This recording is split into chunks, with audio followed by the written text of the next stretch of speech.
तो आज की स्ट्रेट लाइन वाली क्लास में हम लोग फिर 18 से आगे वाले क्वेश्चंस को सॉल्व करेंगे और देखेंगे कैसे कैसे सॉल्यूशंस होता है। 18वां क्वेश्चंस को अगर हम देखें तो 18th क्वेश्चंस में एक चीज़ हमें दिया हुआ है, दो लाइन का इक्वेशन दिया हुआ है और ये कह रहा है कि equally inclined with another line, जिसका भी इक्वेशन दे दिया है y बराबर एम एक्स प्लस सी, तो find the value of m। तो अगर हम फर्स्ट लाइन के स्लोप की बात करें तो इसका स्लोप, हमारा फर्स्ट लाइन का स्लोप हो गया 3, और सेकेंड लाइन का स्लोप की बात करें, इस लाइन के स्लोप की बात करें, सेकेंड लाइन m2 की स्लोप बात करें, सेकेंड लाइन का स्लोप हमारा 1/2। क्योंकि किसी भी लाइन का स्लोप निकालना है तो हमें पता है कि y बराबर एम एक्स प्लस सी के फॉर्म में अगर लाइन की इक्वेशन को हम लिख दें, इस लाइन का स्लोप निकल जाएगा। जैसे हमारे पास 2y बराबर क्या है, x प्लस 3 है, तो यहाँ से y बराबर कितना होगा, 1/2 x प्लस 3/2।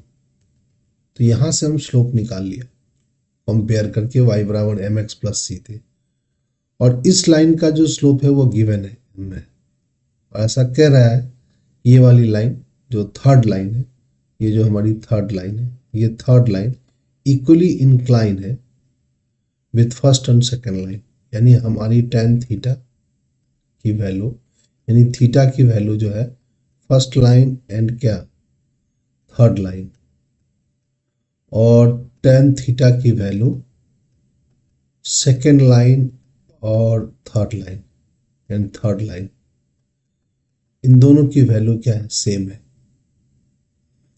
तो tan थीटा की वैल्यू हम पहले लाइन के लिए पहले निकालते हैं, पहले और तीसरे लाइन के लिए, तो m2 माइनस m1, तो m माइनस 3 बाई में क्या लिखेंगे, 1 प्लस 3m, और दूसरे tan थीटा की वैल्यू जो सेकेंड और थर्ड के बीच है उसको लिखेंगे, जैसे भी लिखना है, m माइनस 1/2 बाई में क्या हो गया भाई, 1 प्लस m/2। इसका भी मॉड होगा और इसका भी क्या होगा, मॉड होगा। इस वाले tan थीटा को थोड़ा, सेकंड वाले का हम लोग थोड़ा सॉल्व कर लें, 2m माइनस 1 बाई में क्या हो गया, 2 प्लस m। अब हम लोग इक्वेशन को अगर देखें, मतलब कि सवाल को देखें, सवाल में ये दिया है कि ये दोनों tan थीटा की वैल्यू सेम है, इक्वली इंक्लाइंड है, तो हम कह सकते हैं कि m माइनस 3 बाई में क्या हो गया भाई, 1 प्लस 3m बराबर है, मॉड के अंदर लिख लिया जाए,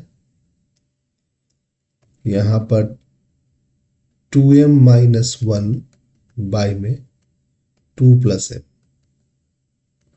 और जैसा कि पता है हम लोग को, मॉड अगर हम लोग हटाते हैं तो पॉजिटिव नेगेटिव साइन किसी एक मॉड के सामने लगा सकते हैं, तो 3m माइनस 3 बाई में 1 प्लस 3m बराबर, यहाँ पर पॉजिटिव और नेगेटिव यूज कर लो, 2m माइनस 1 बाई में 2 प्लस m। अब इसको सॉल्व कर लो। सॉल्व करने में एक बात है कि हम पहले पॉजिटिव वैल्यू के लिए सॉल्व करेंगे, हम पॉजिटिव वैल्यू के लिए सॉल्व करना चाहते हैं, तो पॉजिटिव वैल्यू के लिए सॉल्व करेंगे तो क्या होगा, m माइनस 3 बाई में क्या हो गया भाई, 1 प्लस 3m बराबर होगा 2m माइनस 1 बाई में क्या होगा, 2 प्लस m। क्रॉस मल्टीप्लाई करके सॉल्व करने की कोशिश करते हैं, m इज मल्टीप्लाई बाई 2 यानी 2m, m is multiply by m यानी m का square, 3 is multiply by 2 minus का 6, 3 is multiply by m 3m। Again इस क्रॉस मल्टीप्लिकेशन में होगा 2m माइनस में 1 प्लस में 6m का स्क्वायर और माइनस में 3m। अब सॉल्व कर लो सब, ये 2m है और ये 3m है, तो यहाँ बच गया m स्क्वायर, माइनस का m बच गया माइनस का 6 बच गया, और यहाँ पर 6m का स्क्वायर और माइनस का m बच गया, माइनस का m बच गया, और माइनस का ही 1 बच गया।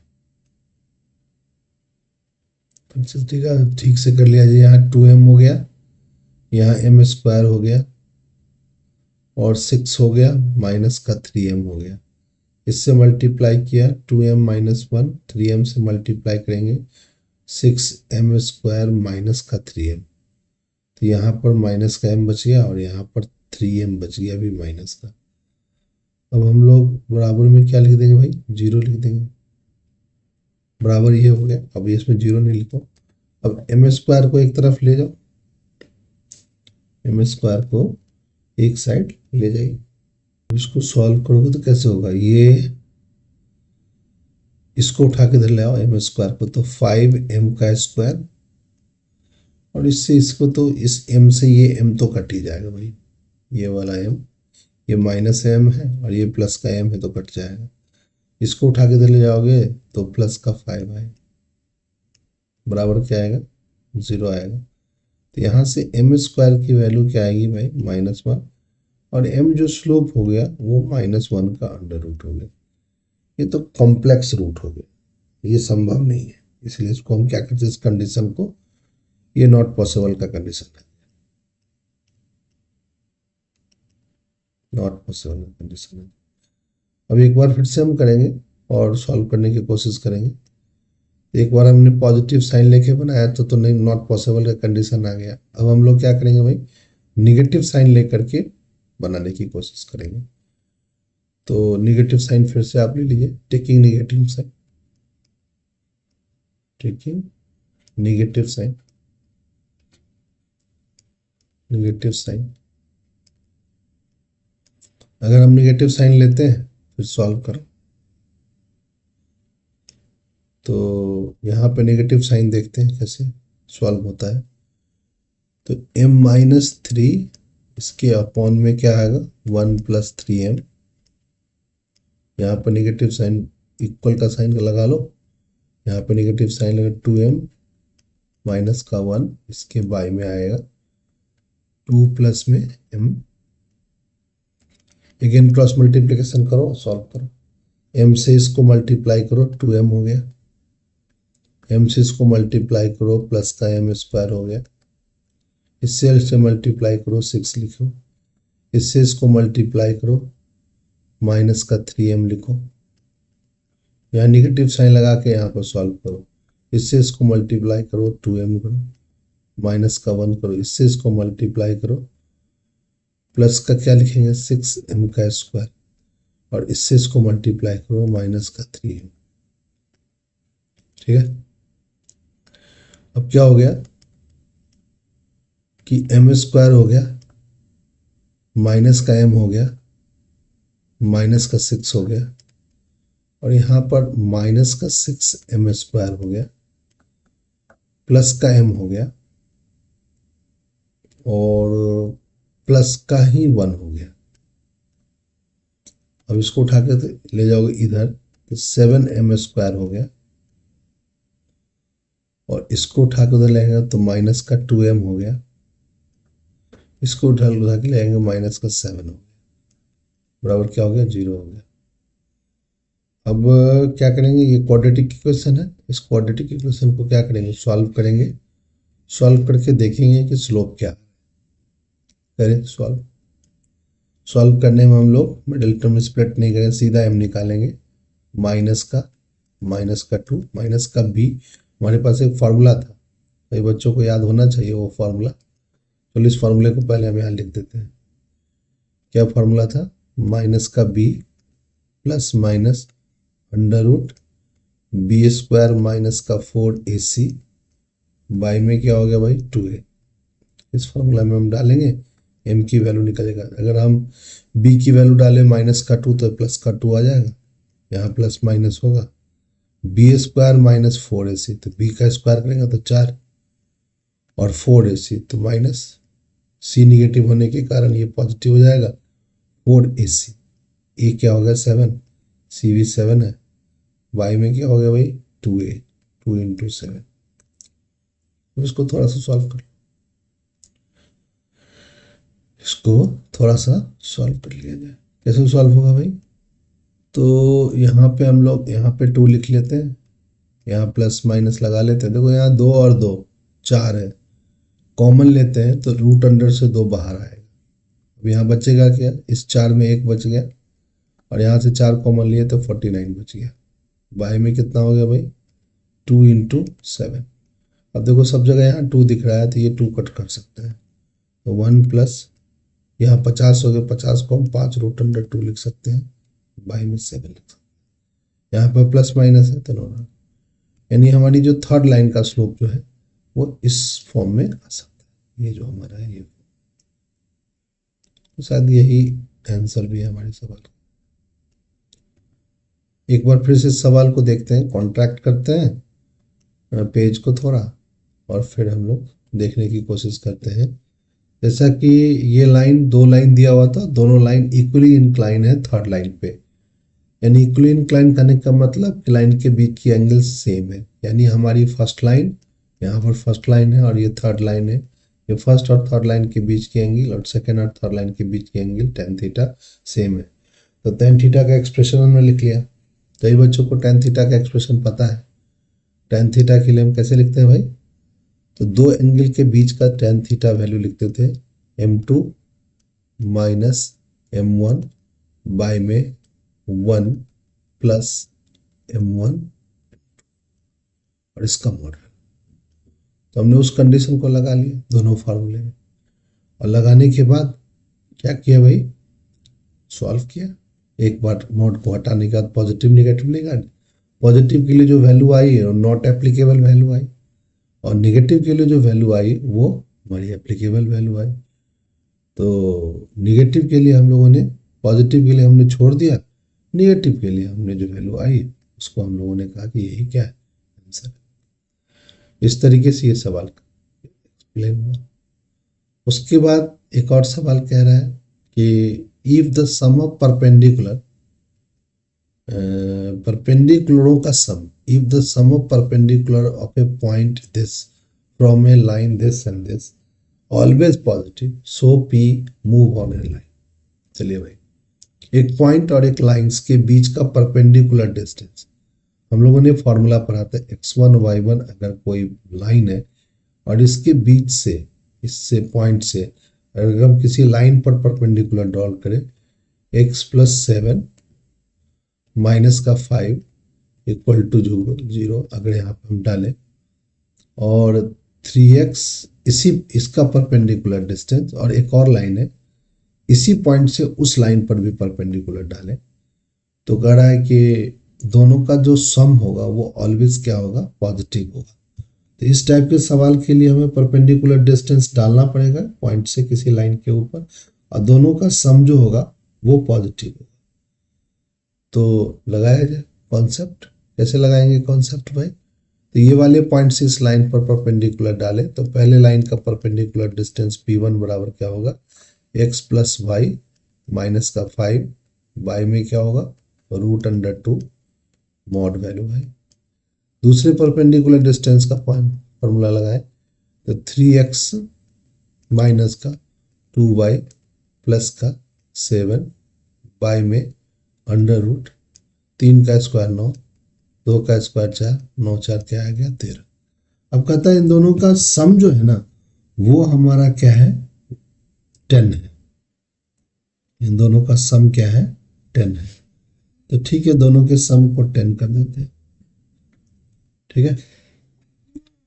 तो P1 और P2 दोनों का सम, P1 और P2 का जो सम है वो हम लोग 10 मान लेते हैं। अब इसको सॉल्व कर देते हैं। अगर इसको सॉल्व करने के बाद जो एक्सप्रेशन आएगा वो 2 वेरिएबल लीनियर इक्वेशन होगा, तो हम कहेंगे कि it is equation of line. अब जैसे हम यहाँ लिख देते हैं x plus Y minus 5 divided by √2, फिर यहाँ भी लिख देते हैं, यहाँ पर भी मॉड के लिए हम पॉजिटिव वैल्यू यानी इसी कंडीशन को हम पॉजिटिव मान करके लिख लेते हैं, 3x माइनस में 2y प्लस में 7 बराबर क्या हो गया √13। अब इस सबको क्रॉस मल्टीप्लाई करके अंडर रूट करके सॉल्व करो। अंडर रूट 3 13x प्लस में अंडर रूट 13y माइनस में 5 root under 13 equal to 3 under root 2x minus में 2 रूट अंडर 3y प्लस में 7 रूट अंडर 3। अब इसको सॉल्व कर लो। अब इसको सॉल्व करेंगे तो root under 13 minus 3 root under 2x plus में रूट अंडर 13 माइनस प्लस हो जाएगा 2 रूट अंडर 3, इसके साथ y लिख लो, बराबर में इक्वल टू में लिख सकते हैं आप 7 रूट अंडर 3 प्लस में 5 रूट अंडर 13। अब तुम ध्यान से देखो कि ये जो इक्वेशन है, ये जो हमारा इक्वेशंस है, ये 2 वेरिएबल लीनियर इक्वेशंस है। अगर इस इक्वेशन को देखा जाए तो ये हमारा 2 वेरिएबल लीनियर इक्वेशंस है। तो 2 वेरिएबल लीनियर इक्वेशंस देखो, यहाँ पर ये पूरा क्या है, x के साथ ये कांस्टेंट मल्टीप्लाई है, ये y के साथ ये कांस्टेंट मल्टीप्लाई है, यानी ये लाइन, ये above condition ax plus by, इस दोनों को उठा के इधर ले आओगे तो प्लस में c के फॉर्म में है।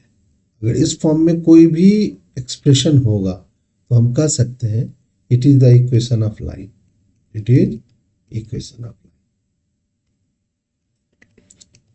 लाइन, यानी ये हमारा लाइन का। उसी तरीके एक और सवाल निकालते, find the equation of line equi distance from this and this, यानी दो पैरेलल लाइन है। ध्यान से देखेंगे कि ये लाइन 9x माइनस में प्लस में 6y माइनस में 7 बराबर 0, ये इक्वेशंस, और 3x प्लस में 2y प्लस में 6 बराबर 0, ये हमारा क्या है, दो लाइन पैरेलल लाइंस है, और दोनों पैरेलल लाइंस के बीच करा है कि एक लाइन का इक्वेशंस निकालो which is equidistant from parallel line this and this, यानी find the equation of line which is equidistant from parallel line this and this, यानी अगर ये लाइन और ये लाइन अगर पैरेलल लाइन है तो एक लाइन का इक्वेशन निकालना है जो यहाँ से ये डिस्टेंस, यानी ये वाला डिस्टेंस, और यहाँ से ये डिस्टेंस, ये दोनों डिस्टेंस इक्वल हो, और यहाँ से एक लाइन गुजरे, तो इस लाइन का जो डॉटेड लाइन है, इस लाइन का हमें क्या निकालना है, इक्वेशंस निकालना है। तो इस पॉइंट से ये कोई आर्बिट्ररी पॉइंट ले लो, और इस आर्बिट्ररी पॉइंट से ये परपेंडिकुलर डिस्टेंस और ये परपेंडिकुलर डिस्टेंस इक्वल कर दो, और लाइन के इक्वेशन का कंडीशन के अनुसार देखो क्या आता है। तो ये पॉइंट को, आर्बिट्रेरी पॉइंट को हम लोग अल्फा बीटा या कोई भी पॉइंट मान लो, ये अल्फा मान लो और ये बीटा पॉइंट लो। तो इस अल्फा बीटा पॉइंट से परपेंडिकुलर डिस्टेंस फर्स्ट लाइन पर भी खींचो। कैसे लिखेंगे भाई, पहले लाइन पर तो 9 अल्फा प्लस में 6 बीटा माइनस में 7, बाइल में 9 का स्क्वायर 81, 6 का स्क्वायर 36 का अंडर रूट। उसी तरीके से इसको लिखेंगे 3 अल्फा प्लस में 2 बीटा प्लस में 6 बराबर का 3 का स्क्वायर क्या होगा 9, 2 का स्क्वायर क्या होगा भाई 4 अंडर रूट। मॉड के लिए अगले कंडीशंस के लिए हम पॉजिटिव वैल्यू यानी मॉड ही लेकर के पॉजिटिव वैल्यू लेकर यूज करेंगे। तो 9 अल्फा प्लस 6 बीटा माइनस में 7 बाई में 6 और 1 मिल के 7, और ये हो गया हमारा 12 हो गया, 7 नहीं 11 हो गया अंडर रूट, बराबर कितना हो गया भाई 3 अल्फा प्लस 2 बीटा प्लस का 6 बराबर का 13 हो गया, और रूट अंडर में आ गया। 13 के टेबल में 9 बार में 117 आता है, तो 9 के कारण ये स्क्वायर रूट से बाहर आ गया। तो 9 अल्फा प्लस में 6 बीटा माइनस में 7 बाय में क्या हो गया 3 रूट अंडर 13 बराबर हो गया 3 अल्फा प्लस 2 बीटा प्लस में 6 बराबर क्या हो गया भाई, √13। √13 से ये √13 क्या हो गया, कट गया।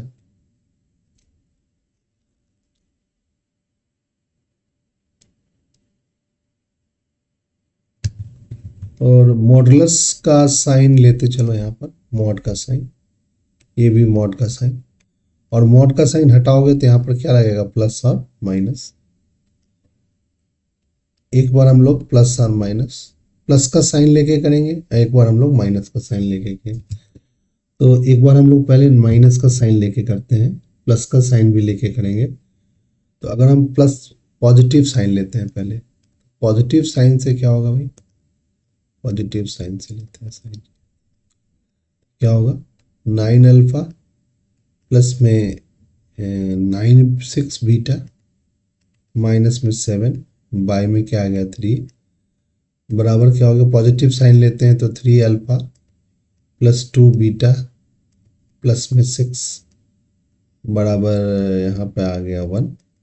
क्रॉस मल्टीप्लाई करते हैं तो हमारे पास 9 अल्फा प्लस 6 बीटा और माइनस का 7 equal to 9 alpha plus 6 beta और माइनस का प्लस का 18। यहाँ देख रहे हैं कि लाइन का इक्वेशन ये 9 अल्फा से 9 अल्फा क्या हो रहा है, कट रहा है। ये 9 अल्फा से 9 अल्फा कट गया, ये बीटा से बीटा कट गया।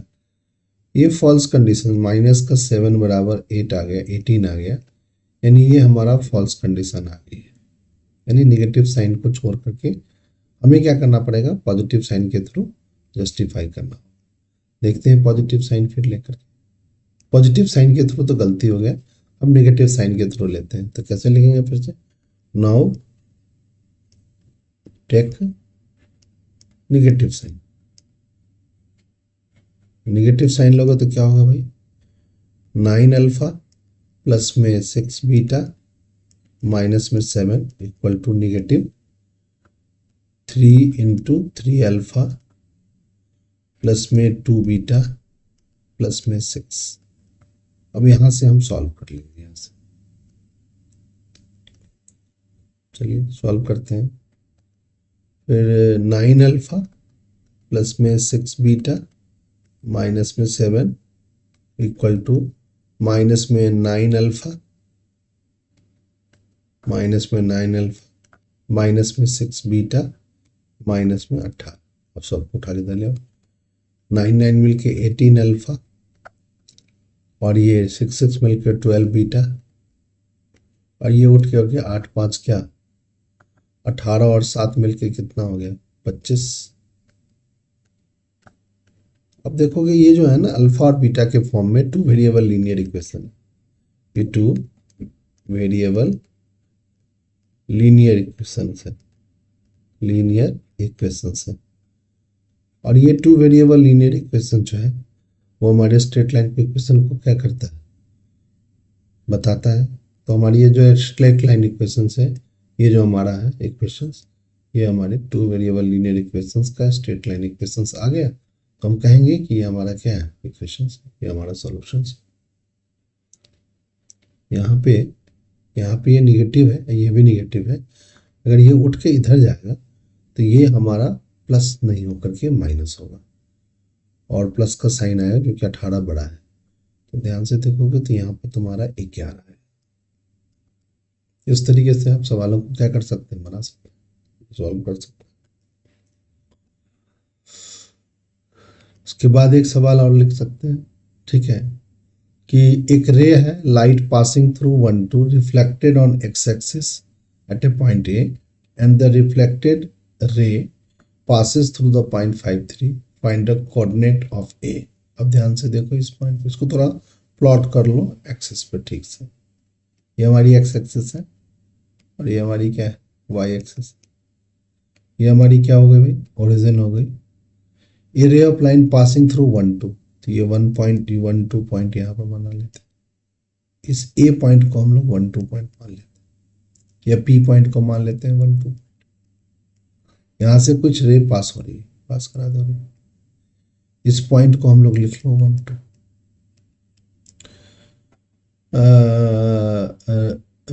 रिफ्लेक्टेड ऑन एक्स एक्सिस, इस एक्सिस से ये लाइट क्या हो गई, रिफ्लेक्ट हो गई। तो यहाँ पर तुम नॉर्मल बना सकते हो, फिजिक्स का थोड़ा कॉन्सेप्ट लगा सकते हैं, नॉर्मल बनाओगे।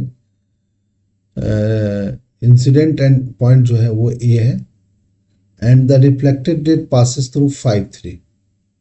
तो रिफ्लेक्टेड रे, अगर ये हमारा ये पॉइंट एक है, एक हो गया ये, तो ये 2 हो गया, यहाँ पर मान लिया जाए कुछ होगा 3 होगा, या कुछ होगा 4 होगा, यहाँ पर 5 होगा, 5 3, यानी यहाँ से लाइट ऐसे करके पास हो। और ये वाला पॉइंट जो है, ये जो है ना 5 3 मान लेते, ये वाला पॉइंट हमारा हो गया, ये क्यू पॉइंट हो गया, जिससे 5 3 पॉइंट से हमारी रिफ्लेक्टेड लाइट पास हो। तो फाइंड द कोऑर्डिनेट ऑफ ए, तो इस पॉइंट का कोऑर्डिनेट हमें निकालना है। तो कैसे निकालेंगे, थोड़ा सोचेंगे, फिजिक्स का भी कॉन्सेप्ट। ये लाइट इंसिडेंट लाइट है और ये लाइट क्या है, रिफ्लेक्टेड लाइट है। ये वाली एंगल थीटा और ये वाली एंगल भी क्या होगी, थीटा होगी। जैसा कि बच्चों को पता है कि इक्वल होता है, रिफ्लेक्टेड और इंसिडेंट एंगल इक्वल होता है। अब यहां से हम लोग सॉल्व करने की, चलिए तो इस सवाल को हम लोग सॉल्व करते हैं। यहां तक हम लोगों ने समझ लिया क्या हो गया। इस एंगल को थोड़ी देर के लिए हम अल्फा एंगल मान लेते हैं, और इस अल्फा एंगल की tan वैल्यू ही हमारी क्या होगी भाई, लाइन का स्लोप होगा। तो ये जो अल्फा एंगल है, अब हम लोग लाइन लाइन क्या हो गया, ए क्यू लाइन का, ए क्यू लाइन का स्लोप निकालना चाहते हैं। ए क्यू लाइन का स्लोप कैसे निकलेगा भाई, तो tan अल्फा लगा सकते हैं। tan अल्फा ए क्यू लाइन का स्लोप बताएगा। अब ये tan जो अल्फा होगा, अगर हम यहाँ से एक परपेंडिकुलर खींच दें, यहाँ से परपेंडिकुलर खींच दें, तो ये वाला डिस्टेंस, ये वाला डिस्टेंस, इस पॉइंट का कोऑर्डिनेट मान लेते हैं A0। तो ये वाला डिस्टेंस हमारा हो जाएगा, ये वाला डिस्टेंस, यहाँ से यहाँ तक का डिस्टेंस आपका क्या है, 5 है, और ये डिस्टेंस A है, तो 5 माइनस A ये वाला डिस्टेंस होगा। और अगर हम यहाँ से देखें, इसको देखें, ऐसे देखें, ये वाला देखें, इस हाइट को देखें, ये हाइट हमारी 3 है, यानी tan अल्फा की वैल्यू आप निकाल सकते हैं 3 बाई में 5 माइनस, 3 बाई में 5 माइनस। अब उसी तरीके से हम लोग इस PA लाइन का भी स्लोप निकालने की कोशिश करते हैं। तो PA लाइन का स्लोप निकाले, PA लाइन का स्लोप निकाले, PA लाइन का स्लोप निकाले। तो PA लाइन का स्लोप जो है, इसके लिए जो एक्स एक्सिस के पॉजिटिव डायरेक्शन के साथ जो एंगल बनेगा, ये इतना बनेगा। तो इसमें लिख देंगे tan, ये पूरा हमारा 90 है, 90 प्लस थीटा लिख सकते हैं, 90 प्लस थीटा लिख सकते हैं। ये थीटा एंगल, ये थीटा एंगल, और थीटा जो है, अगर हम देखेंगे थीटा प्लस अल्फा, ये मिलके हमारा कितना हो रहा है बताओ, 90, थीटा प्लस अल्फा मिलके क्या होगा भाई, थीटा प्लस अल्फा मिलके 90 डिग्री है। और ये स्लोप है PA लाइन के स्लोप के बराबर होगा। तो PA लाइन का स्लोप ऐसे भी निकाल सकते हैं, y2 माइनस y1, तो 2 माइनस 0 बाई में क्या हो गया, 1 माइनस a। अब ये tan 90 प्लस थीटा जो है, 90 प्लस थीटा जो है, tan 90 प्लस थीटा, यहां से थीटा की वैल्यू निकाल के इसमें पुट कर दिया जाए, तो थीटा बराबर हो जाएगा 90 माइनस अल्फा, और इसको थीटा की वैल्यू यहाँ रख देते। तो tan क्या हो गया भाई, 90 plus 90 minus alpha equal to 2 by में 1 माइनस a। अब ये बन गया tan 180 माइनस का अल्फा इक्वल टू 2 बाई में 1 minus a। tan 180 minus alpha, minus का tan अल्फा होता है, तो 2 बाई में 1 माइनस ए हो गया। तो फिर से यहाँ अल्फा के tan अल्फा की वैल्यू निकाल देते हैं, -2 बाई में 1 माइनस ए। अब ये tan अल्फा ये भी हो गया, tan अल्फा ये इक्वेशन हो गया tan अल्फा का, ये इक्वेशन हो गया tan अल्फा का, दोनों को इक्वेट कर लेते हैं। तो 3 बाई में 5 माइनस ए बराबर हो गया -2 बाई में 1 माइनस ए। सॉल्व कर लीजिए इसको, क्रॉस मल्टीप्लाई कीजिएगा तो 3 माइनस 3a बराबर हो गया माइनस का 5 2 जा, माइनस का 5 2 जा 10 होगा यहाँ पे, यहाँ पर 5 2 जा क्या हो जाएगा 10 हो जाएगा, ये माइनस का 10 हो जाएगा और ये प्लस का 2a।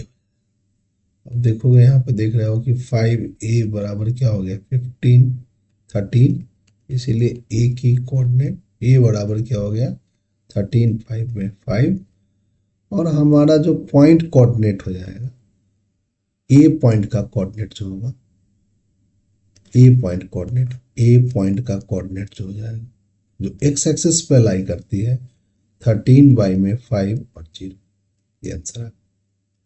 इस तरीके से आज के 3 सवाल हम लोगों ने बना लिए। नेक्स्ट क्लास में फिर जो रिमेनिंग सवाल है, हमारे समझ से 2 सवाल छूट गए हैं, इन दोनों सवाल को कंप्लीट कर लेंगे। तो लाइन के मिसलिनियस के सारे सवालों को हम लोगों ने क्या कर लिया है, सॉल्व कर लिया है। चलिए, तो आज की क्लास यहीं एंड करेंगे, नेक्स्ट क्लास में बातचीत करेंगे।